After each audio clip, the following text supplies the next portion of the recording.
नमस्कार, मैं हूं माधवी और आप देख रहे हैं स्वामी न्यूज। और अब समाचार विस्तार से। जिला कलेक्टर के निर्देशानुसार स्वास्थ्य विभाग द्वारा शहर में खाद्य वस्तुओं का निरीक्षण किया जा रहा है, जिसमें शुद्धता की भी जांच की जा रही है। इसी क्रम में आज CMHO ज्योत्सना रंगा ने विशाल मेगा मार्ट में औचक निरीक्षण किया। उन्होंने जानकारी देते हुए बताया कि कुछ डिब्बा बंद पैकेट पर फूड सेफ्टी नियम के उल्लंघन के तहत कार्रवाई की जा रही है। साथ ही उन्होंने बताया कि कुछ पैकेट पर एक्सपायरी डेट 2025 अंकित है, लेकिन उसे खोलकर देखने पर अंदर मॉइस्चर मिला है, इसलिए नियम के तहत कार्रवाई की जाएगी। देखिए, ये डब्बा जो है, हम तो ऐसे ही सर्वे के लिए आए थे कि कहीं कोई दिवाली के मद्देनज़र जो शुद्ध आहार मिलावट पर वार हमारा प्रोग्राम चल रहा है, तो हम इस वजह से आए थे कि हम देखें कि दिवाली में कोई मिलावट का सामान और तो नहीं बेचा जा रहा है। तो इस पर नज़र पड़ी, समझ में नहीं आ रहा है कि ये घी की कैटेगरी में बेचा जा रहा है या तेल में बेचा जा रहा है या हाइड्रोजनेटेड ऑयल है। इस पर लिखा है कुकिंग मीडियम है। फिर जब इसके इंग्रेडिएंट्स देखे तो इस ऊपर लिखा है 0% कोलेस्ट्रॉल फ्री, लेकिन जब आप इसके इंग्रेडिएंट देखेंगे तो palm oil and coconut oil है, 80% तो पाम ऑयल है, 10% कोकोनट ऑयल है। तो जो वैसे ही ऑयल्स जो इनफेमस है हाई कोलेस्ट्रॉल कंटेंट के लिए, उसको आप कोलेस्ट्रॉल फ्री करके बेच रहे हो। तो ये जो मिस इन्फॉर्मेशन है, और ये कैटेगराइज्ड ही नहीं है, ना ही इनकी बिलिंग में कैटेगराइज्ड है कि किस कैटेगरी के अंदर बेचा जा रहा है। या तो आप घी कह के बेचिए, या आप ऑयल कह के बेचिए, या आप हाइड्रोजनेटेड ऑयल कह के बेचिए, आपके कोई क्लैरिटी नहीं है इसमें। तो ये भी हमारे फूड सेफ्टी नियमों का उल्लंघन है। तो इस वजह से ये आपत्तिजनक है हमारे लिए। साथ ही साथ जैसे मैंने एक रैंडमली ये काजू का पैकेट खुलवाया, हमने देखे सब एक्सपायरी डेट काफ़ी 25 2025 की है या लेट एक्सपायरी है। इसकी भी काफ़ी लेट एक्सपायरी है, अप्रैल 2025 की। लेकिन आप खुद देखेंगे, हमने इसमें अभी सिर्फ पैकेट खोला ही है, और आप इसकी क्वालिटी देखिए। इसमें साबुत काजू होना चाहिए, लेकिन मॉइस्चर से भरा है, टुकड़े हैं इसमें, साबुत कहीं नहीं है। तो ये जो चीज़ें हैं, क्वालिटी कंट्रोल नहीं हो रहा है, तो इस चीज़ की हमें आपत्ति है। तो अब नहीं, वो हमारा जो प्रोसेस है हमने अपनाया। तो अब क्या कार्रवाई रहने वाली है? सब जो भी एज पर लॉ जो भी कार्रवाई करेंगे। आज पुलिस शहीद दिवस पर अजमेर पुलिस लाइन में शहीद जवानों के सम्मान में श्रद्धांजलि कार्यक्रम का आयोजन हुआ। पुलिस अधीक्षक वंदिता राणा ने शहीदों को नमन करते हुए पुष्प अर्पित किए। कार्यक्रम में रक्तदान शिविर, वृक्षारोपण और शोक परेड शामिल थे, जिसमें पुलिस कर्मियों और नागरिकों ने सक्रिय रूप से भाग लिया। आज 21 अक्टूबर को पुलिस शहीद दिवस के रूप में मनाया जाता है। इस दिन जो भी पुलिस वाले देश की रक्षा करते हुए, अपनी इंटरनल सिक्योरिटी को, लॉ एंड ऑर्डर को मेंटेन करते हुए अपनी जान गंवाई है, उनको श्रद्धांजलि अर्पित की जाती है और उनके नाम पढ़े जाते हैं, उनके लिए मौन रखा जाता है और उनको सलामी दी जाती है। यही कार्यक्रम आज पुलिस लाइन में किया गया, DIG साहब के निर्देशन में। रक्तदान शिविर का भी आयोजन किया गया था। रक्तदान शिविर का भी करा? हाँ, रक्तदान शिविर का भी आयोजन किया गया, जिसमें हमारे पुलिस वालों ने, जो हमारी पुलिस लाइन में अस्पताल है, उस अस्पताल के अंदर रक्तदान किया। पेड़ पौधे भी लगाए? 2 बिल्कुल, वृक्षारोपण, रक्तदान और परेड, शोक परेड, इन तीनों कार्यक्रमों का आयोजन किया गया। बेसिकली हमारा साल भर में जो भी जो आपने देखा ना, पुलिस में जो शहीद हुए हैं या जिन्होंने कर्तव्य परायण के दौरान जो वीर गति को प्राप्त हुए हैं, उन सभी की याद में साल भर जितना भी जो लोग वीर गति को प्राप्त हुए हैं, उनके याद किया जाता है, उनको श्रद्धांजलि अर्पित की जाती है। पूरे भारतवर्ष में police, paramilitary forces, CRPF, BSF, ITBP, SSB, जितने भी पुलिस संगठन हैं, उनमें जितने भी लोग शहीद हुए हैं, उनको याद किया जाता है, उनको श्रद्धासुमन अर्पित किए जाते हैं आज की तिथि में। रेजिडेंस डॉक्टर्स का कार्य बहिष्कार आज छठे दिन भी जारी रहा। अजमेर के JLN अस्पताल में डॉक्टर्स ने पूर्ण कार्य बहिष्कार किया, जिससे मरीजों को परेशानी का सामना करना पड़ा। डॉक्टर वेतनमान में सुधार, बेहतर कामकाजी माहौल और सुविधाओं के विस्तार की मांग कर रहे हैं, लेकिन अस्पताल प्रशासन ने अभी तक कोई ठोस समाधान नहीं दिया। इस कारण मरीजों को चिकित्सा सेवाओं में बाधा और असुविधा का सामना करना पड़ रहा है। आज हमारे राजस्थान में सभी जगह जो रेजिडेंट ने पूर्ण कार्य बहिष्कार किया, उसका दूसरा दिन है। अजमेर मेडिकल कॉलेज के रेजिडेंट भी उसी मुहिम में शामिल है। और मैं सबसे पहले तो सरकार से और जनता से एक विनती करता हूं कि हमारे जो डिमांड है वो चीज़ हमारी डिमांड नहीं है, ये सरकार की रिस्पॉन्सिबिलिटी थी, जिम्मेदारी थी हमें एक अच्छा सुरक्षा का और एक ऐसा वातावरण दे जिससे कि हम हमारा काम जो कर रहे हैं उस काम को हम और डबल ताकत से अच्छे से काम करें। आप लोगों की सेवा के लिए ही बने हैं हम, और हम नहीं चाहते कि कभी स्ट्राइक, कोई भी रेजिडेंट डॉक्टर या कोई भी चिकित्सक कभी भी इस तरह की कार्य बहिष्कार या स्ट्राइक जिसको आप समझते हो, ऐसा कभी भी नहीं चाहता, क्योंकि वो पढ़ने के लिए आता है और सीखने के लिए आता है। अगर आज हम इस तरह बैठे रहेंगे तो क्या हमें कुछ सीखने को मिलेगा? हम तो काम करना चाहते हैं।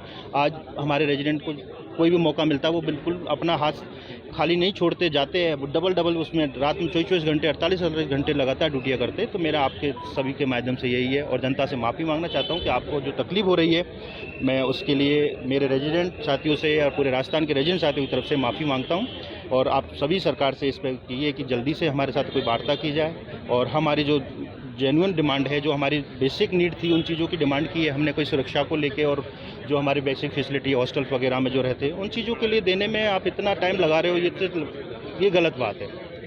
तो आज जब तक हमारा यही रहेगा, सरकार हमारी वार्ता सक्सेसफुल नहीं होती है या हमारी डिमांड्स को पूरा नहीं करती है, तब तक हम सभी आरडीए के साथ में कंधे से कंधा मिलाकर रहेंगे। कौन सा दिन आज इस तरह तो कंप्लीट का तो सेकंड डे है, और टोटल मिला के हमारा ये 14 डेज हो गया। मतलब अजमेर मेडिकल कॉलेज 14 तारीख से लगातार 2 घंटे के कार्य बहिष्कार पर था, क्योंकि हमने हमारी जनता को परेशानी नहीं हो, इसलिए 8-10 दिन तक हम बिल्कुल अपनी ड्यूटी करते रहे थे।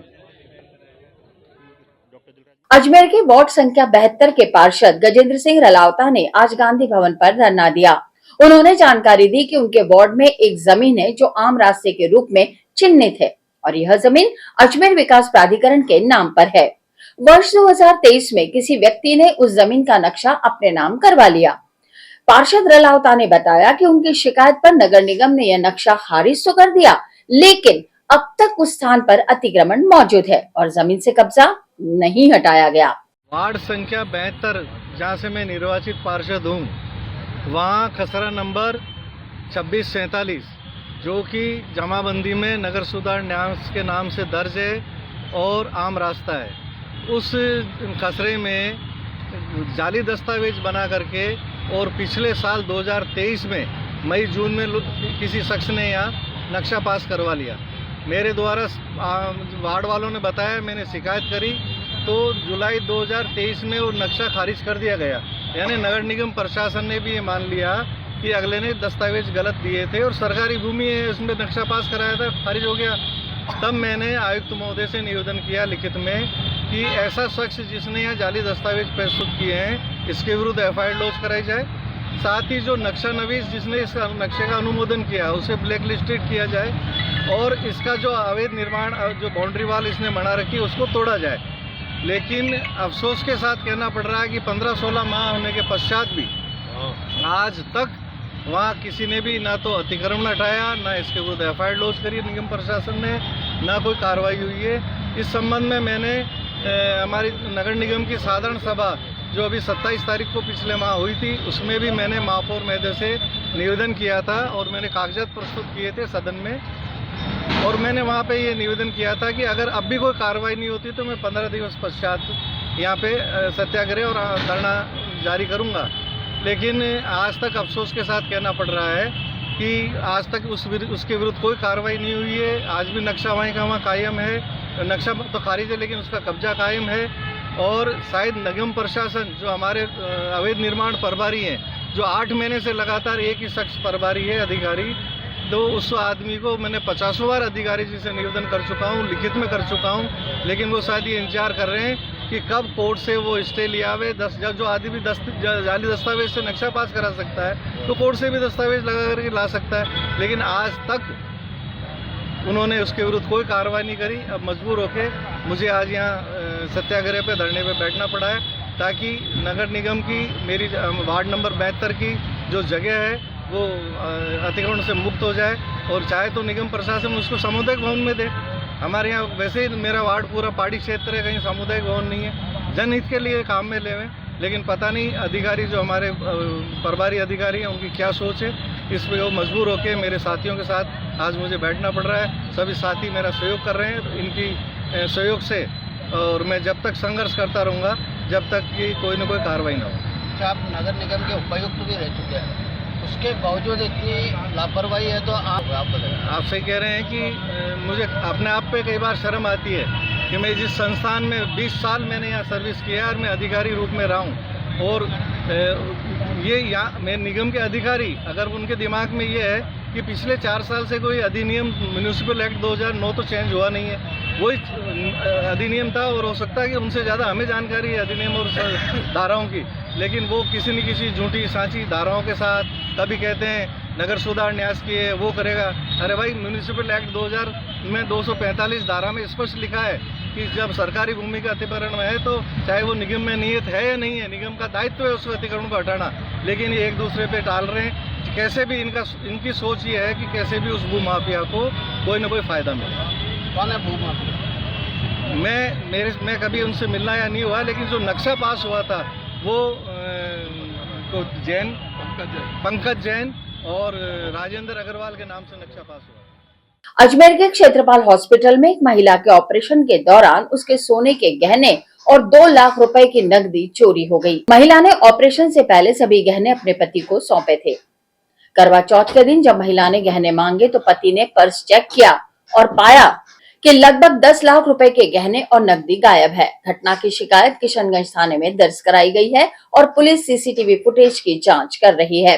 ये कल दिनांक 20/10/2024 को श्याम सुंदर वर्मा ने थाने उठते होकर एक रिपोर्ट पेश की थी। उन्होंने बताया था कि मेरी पत्नी के इलाज के लिए मैंने 16 तारीख को क्षेत्रपाल हॉस्पिटल में भर्ती करवाया था, और 19 तारीख को ऑपरेशन थिएटर में ले जाते वक्त उन्होंने अपने जो पहने हुए आभूषण थे, सोने की अंगूठी, सोने के कड़े, बिछुड़ी, अपने पति को सुपुर्द कर दिए थे। बाद ऑपरेशन के उनको रूम में जब शिफ्ट किया था तो उन्होंने बैग अपने रूम में रख दिया था। कल 20 तारीख को करवा चौथ का व्रत था, तो उन्होंने वापस पहनने के लिए आभूषण मांगे, तो उन्होंने बैग को देखा तो बैग में 2 लाख रुपए नगद और आभूषण गायब मिले थे, जो लगभग 10 लाख रुपए की कीमत के बता रहे थे। सीसीटीवी फुटेज वो देख रहे हैं अनुसंधान। सर, ये अस्पताल कहाँ पर है? ये पंचशील में Kshetrapal hospital. Motiram head constable 208 police थाना किशनगंज अजमेर।